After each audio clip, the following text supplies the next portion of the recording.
السلام علیکم ګران شاګردانو راځئ چې روغ جوړ اوسو. راځو د نن سبق چې دی هغه پاست پرفیکټ ټینس ماضي مکمل تیر سوی بشپړ مهال. اول د دې په اوله برخه کې د دې تعریف و، د دې رولز وایي اصول هیلپینګ ورب ده څوم پارمس باندې په دویمه برخه کې پر دې باندې جملې جوړو. اوس راځو اول د دې استعمال ته دوه استعماله درښیي، بیا د پاست پرفیکټ د پاست انډیفینټ او د پریزنټ پرفیکټ لږ فرق ډېر شاګردان په دې کې خطاوزي وایي دا د دې استعمال سره ګډوډ دی، کومه زمانه چیرې استعمالیږي دا خبره به درته وکړو. نو راځو اول د دې تعریف ته. اول تعریف یې استعمال it shows an action which had been completed in the past before any specific time.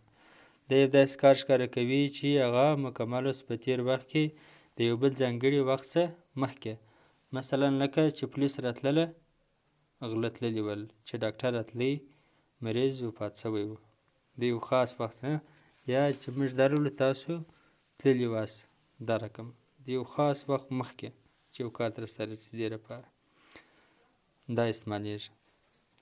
او بل دا دی چې د پاست انډیفینټ او د پاست پرفیکټ څه فرق دی. د هغه فرق دا دی چې پاست پرفیکټ چې دی هغه دې ته موږ ماضي بعید وایي چې ډېر وخت مخکې کار شوی، چې دا کار شوی وي بیا ښه ډېر وخت زمانه کې تېره شوي، د دې دپاره موږ دا استعمالوو.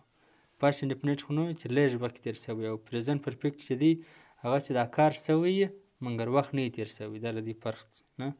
پریزنټ پرفیکټ چې کار وشو وخت نه یې تېر شوی، پاست انډیفینټ چې کار وشو لږ وخت تېر شوی، پاست پرفیکټ چې کار وشو ډېر وخت تېر شوی، دا د دې استعمال دی. د رولز دی هیلپینګ ورب چې دی هغه د دې د هیډ بین دی دغه یو دانه دی. ورب ترډ فارم دی. دریم فارم موږ ته ویلي وو چې په هر ټینس کې د پاسته د پیسیو د دا استعمالیږي. سینګولر پلورل هیډ بین د دواړو سره د هیډ بین استعمالیږي. اوس به راسو د دې جملو ته. راځو اوس جملو ته. تاسو چې د جملې ولولئ بیا دغه وروسته بیا خپل هم جملې جوړې کړئ، بیا په کمنټو کې لیکئ. په اخر کې موږ تاسو ته یوه دانه جمله یې شم هغه به تاسو بدلوئ. خو اول دا جملو ته غوږ ونیسئ چې جملې څنګه د دې دا جوړیږي. The mangoes had been eaten. امونه خوړل شوي وو. یا موږ دا ویل چې the mangoes had been eaten by the goats.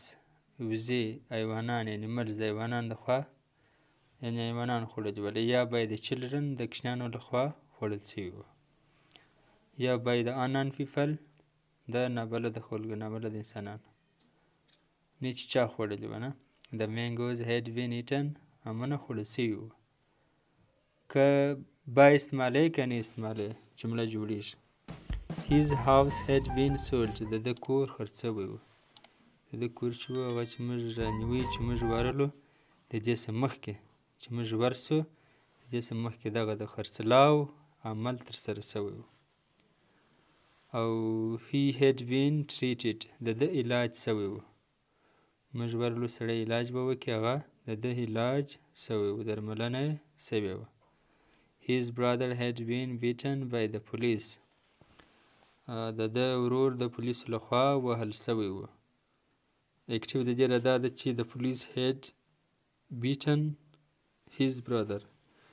غلو پولیسو د ده ورور وهلی وو، دا اکټیو ایسته. پیسې وایي چې ده هغه his brother had been beaten by the police. د ده ورور د پولیسو لخوا وهل شوی وو. The thieves had been arrested by the public. غله د عوامو لخوا نیول شوي وو. اکټیو ایسته دې دا دی چې the public had arrested the thieves. عوامو غله نیولې وله. پیسې ته چې بیاړه the thieves had been arrested by the public. دا یې پیسې ده. اوس موږ تاسو ته د یوه جمله په اخره کې ایښې ده، دا ستاسو د امتحان دپاره چې تاسو سر په خلاصو که نه. دغه آیا کالي پرې وړل شوي وو دا به تاسو په انګریزي کې واړوئ، په کمنټ کې به بیا ولیکئ. بل که چېرې تاسو یو هغه پوښتنه لرئ موږ سره په کمنټ کې کولی شئ مشوره راکوئ د سبق په باره کې. بل دا خبره چې د دې ټینس د دې اکټیو وایس ټینسونه موږ لیکلي دي هغه زموږ چینل باندې مخته ولاړ شئ، تاسو هلته دا کتلی شئ پر چینل باندې شته. مننه. چینل سبسکرایب کړئ چې بیا هر ویډیو تاسو ته رارسي. الله حافظ.